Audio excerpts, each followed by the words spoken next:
नौकरी का झांसा देकर एक युवक द्वारा जिला चंबा के युवाओं से लाखों रुपए की ठगी करने का मामला सामने आया है। युवाओं ने मामले की शिकायत चंबा सदर पुलिस थाना में दे दी है। शिकायत मिलने के बाद पुलिस मामले की जांच में जुट गई है। शिकायतकर्ताओं ने बताया कि नगर अच्छी शिक्षा हर बच्चे का मौलिक अधिकार है और बच्चे इस अधिकार से वंचित नहीं रहने चाहिए। हिमाचल में गुणवत्तापूर्ण शिक्षा सुनिश्चित करने के लिए सभी सरकारी स्कूलों में पहली कक्षा से अंग्रेजी मीडियम को शुरू किया गया। प्राइवेट और सरकारी स्कूलों के बीच का अंतर अब खत्म हो रहा है। मेरा बेटा राजकीय केंद्रीय आदर्श विद्यालय नारला में पढ़ता है। मैं सरकार का बहुत धन्यवाद करना चाहती हूँ कि जो सरकार प्राइवेट स्कूलों की तरह सरकारी स्कूल में जो फैसिलिटी दे रही है वो बहुत ही सराहनीय है। मेरा बेटा इंग्लिश मीडियम में पढ़ रहा है और स्मार्ट क्लासेस में पढ़ाई करता है और इंफ्रास्ट्रक्चर भी बहुत अच्छा है एजुकेशन का, और टीचर का जो पढ़ाने का तरीका है वो भी प्राइवेट स्कूल की तरह ही है। शिक्षा के क्षेत्र में सरकार बहुत ही अच्छा कार्य कर रही है। इसके लिए मैं सरकार का बहुत बहुत धन्यवाद करती हूँ और माननीय हमारे मुख्यमंत्री श्री सुक्खू जी का भी बहुत बहुत धन्यवाद करती हूँ। हम अपने बच्चों को प्राइवेट स्कूल में नहीं भेजेंगे। पहले तो हमारे जैसी माताएं पहले प्राइवेट स्कूलों में भेजती थी, पढ़ाती थी, ऐसे पैसा खर्च करती थी। तो अब मैं चाहती हूँ कि वो भी अपने बच्चों को सरकारी स्कूल में पढ़ाएं। प्रदेश सरकार ने जब से अंग्रेजी माध्यम की कक्षाएं चलाना शुरू की हैं, तब से हमें प्राइवेट विद्यालयों में जाने की आवश्यकता महसूस नहीं होती है, क्योंकि अब हमारे विद्यालय में मॉडर्न टेक्नोलॉजी के द्वारा शिक्षा प्रदान की जा रही है। क्लस्टर स्कूलों में बच्चों को मिल रही है वर्ल्ड क्लास सुविधाएं। बच्चे स्मार्ट क्लासरूम में इंटरैक्टिव तरीके से पढ़ाई कर रहे हैं। लाइब्रेरी से किताबों का ज्ञान और प्लेग्राउंड्स में खेलों के दांवपेच सीखकर बच्चों की हो रही है ओवरऑल डेवलपमेंट। हिमाचल देश का पहला राज्य है जहां विभिन्न शैक्षणिक संस्थानों की रैंकिंग करवाई जा रही है और रैंकिंग के आधार पर संस्थानों को परफॉर्मेंस बेस्ड ग्रांट की व्यवस्था भी की जाएगी।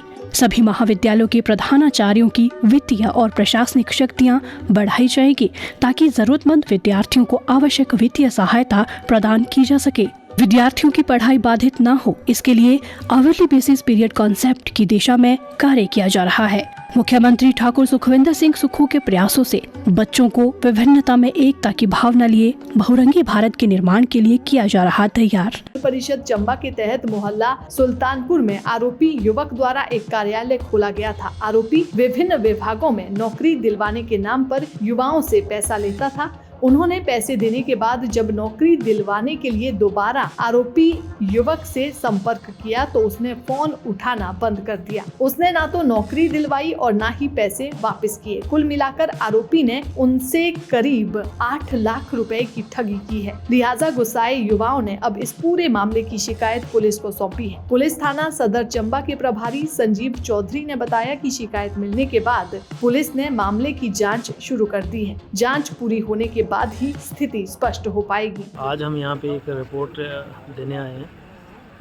रिपोर्ट है शिवचरण नाम का एक आदमी है जिसने हमारे सुल्तानपुर में एक कैरियर काउंसलिंग का ऑफिस चलाया हुआ था, जिसमें यहाँ के स्थानीय बहुत सारे बच्चों को उन्होंने गुमराह किया कि एडमिशनें वगैरह और क्या बोलते हैं ठेकेदार के थ्रू नौकरी वगैरह देना, ऐसा कुछ, हाँ, जॉब प्लेसमेंट की वो वादा कर रहा था और काफ़ी सारे लोगों को उन्होंने ठगी की। उसमें हम भी हैं, आगे अड़ेके में है ना जी।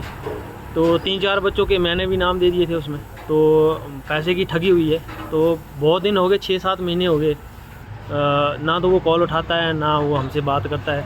और मैंने 2-3 महीने पहले भी सुल्तानपुर में एप्लीकेशन दी थी, तो उस पर कोई ऐसा ख़ास एक्शन नहीं हुआ। मेरे ख्याल से उनको कॉल तक नहीं गई, तो पता नहीं क्यों नहीं गई। अब उसका तो आज हम सदर थाने में आए हैं, यहाँ पे हमने रिपोर्ट दर्ज कराई है और मेरे साथ बहुत सारे यहाँ पे लोग हैं जिन्होंने उसके खिलाफ़ रिपोर्ट दर्ज कराई है। तो हम प्रशासन से यही चाहेंगे कि कड़ी से कड़ी कार्रवाई हो और हमारे पैसे हमें वापस मिल जाएं, क्योंकि सर कितने पैसे थे आपके पास जो लिए हैं? अब देखो जी, उसने किसी से 15,000 लिया था, किसी से 20,000 लिया था। तो मैंने तो 4 बच्चों के नाम दिए थे, 20-20 हज़ार के हिसाब से मेरा तो 80,000 रुपये उनको दिया है। तो अब वो ना फ़ोन उठाता है ना उसके ऊपर बात। और उन्होंने ये पैसे मतलब उस टाइम ऐसे बोला था कि भाई आपकी ट्रेनिंग होगी, तो ट्रेनिंग के लिए आने जाने का और कुछ यूनिफॉर्म वगैरह का ऐसा कुछ सिक्योरिटी के लिए उन्होंने 20-20 हज़ार रुपये रखा था। तो कि पता नहीं कहीं ठेकेदार के थ्रू। तो हमने भी सोचा कि चलो हमारा भी कुछ बन जाएगा, तो हमने लगा दिए बच्चों के नाम। और वैसे ही ये सब जितने भी यहाँ पे लोग हैं ये भी उसमें बेचारे अड़ेके में आए और आज इनका ये हाल है। बंदा फ़ोन उठाता नहीं, तो आज उसको भी यहाँ पे हमने थाने में बुलाया हुआ है, वो भी थाने में मौजूद है। और लेकिन उन्होंने मतलब अभी भी थाने वालों के सामने ही आनाकानी हो रही है कि मैं 3 किस्तों में दे देता, मैं 4 में दे देता, है ना जी, मैं कभी चेक देता कभी वो देता। तो ऐसे तो नहीं चलेगा ना, अब पैसे लिए हैं तो देना तो पड़ेगा। तो प्रशासन और मीडिया के थ्रू हम यही भी वो करेंगे कि कुछ बन जाए, और आपसे सभी से, प्रशासन से भी यही गुजारिश है कि हमारा कुछ बने। यहाँ पे सुल्तानपुर में एक जॉब क्या बोलते हैं प्राइवेट कंपनी का उसने बताया कि प्लेसमेंट के बारे में बताया। नाम है शिव चरण। उसने बताया कि जैसे मल्टीनेशनल कंपनी है चंडीगढ़ में या दिल्ली में, तो उसके रिगार्डिंग वो लोगों से पैसे लेता रहा। और उसने कहीं से 50,000, कहीं से 60,000, कहीं से 10,000, कहीं से 20,000। और हमें उसने बताया कि एनिमल हस्बेंड्री में कुछ पोस्ट हैं, तो उसके रिगार्डिंग उसने हमें बुलाया। उधर बुलाने के बाद उसने हमें एक सेक्रेटरीट का फर्जी डॉक्यूमेंट दिखाया। उस डॉक्यूमेंट में उसने बताया कि ये पोस्ट है और चंबा जो डिस्ट्रिक्ट है वो उसके हवाले है। जो वहाँ पे जो भी जॉब लगेगी वो उसके थ्रू लगेगी, ट्रेनिंग भी वही करवाएगा। तो उसके नाम पे उसने हमसे, मेरे से और कई बंदों से 50-50 हज़ार रुपये लिए हैं। और उसके उपरांत जब मैंने उसको 1 महीने बाद फ़ोन किया कि ट्रेनिंग कब होगी, कैसे होगा, क्या शेड्यूल है, तो उसने फ़ोन उठाना बंद कर दिया। हमारे नंबर ब्लॉक कर दिए। व्हाट्सएप पे वो बात ना ही कॉल उठाता था, ना ही वो चैटिंग पढ़ता था, हमारी जो भी मैसेज करते थे वो नहीं पढ़ता था। उसके बाद मैंने अभी 6 तारीख को पीछे सदर थाना चंबा में एक एप्लीकेशन भी दी थी। उसके बाद आज मुझे पता लगा कि वो इधर आ रहा है, तो उसके उपरांत मैं भी इधर आया। तो जब हमने उससे पैसे मांगे तो वो आनाकानी कर रहा है। और उसके एक मामा जी हैं, वो भी उसके साथ आए हैं। वो बोल रहे हैं कि हम आपको किस्तों में पैसे दे देते हैं, चेक देते हैं, ऐसे प्रोवाइड करवा देते हैं। वो बहाने लगा रहे हैं। उससे जो भी वो बातें बोल रहे हैं उससे हम संतुष्ट नहीं हैं। तो आप सभी मीडिया कर्मियों से और प्रशासन से अनुरोध है हमारा कि इस विषय में संज्ञान लें और हमें जल्द से जल्दी इंसाफ मिले। वो किराएदार रखा था मैंने। हाँ जी। तो किराएदार रखा था, उसने मेरे से पैसे भी लिए और वो भी किया है। कितने लिए आंटी आपके पैसे? मेरे से 50,000 एक लिया है, 50 और लिया, 25 एक लिया है। और किराया भी नहीं दिया, 1,45,000। आपने क्यों दिया इतना सारा पैसे उनको? उसने बोला कि मैं आपकी बेटी को नौकरी लगाऊंगा और लड़के को BSc कराऊंगा।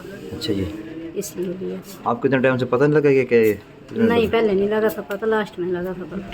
अच्छा, कब जब लगा? फ्रॉड कर गया था अच्छा जी, तब लगा था पता, अभी नहीं लगा। क्या बोल रहे हैं, क्या झांसा दिया आपके बच्चे को? ये लड़के को बोला BSc कराऊंगा और बेटी को नौकरी दिलाऊंगा मैं। अच्छा जी। हाँ जी। एक ने स्टाफ नर्स की है ट्रेनिंग, बोल NHP में लगा दूंगा मैं। अच्छा जी। एक ने JFT की है, उसको बोला मैं कहीं लगा दूंगा। 50,000 उसका दिया, 50,000 एक का दिया, 25,000 भतीजे का दिया है और बेटे का 20,000 दिया है। दैनिक सवेरा के लिए डलहौजी से राजेश्वर बहल की रिपोर्ट।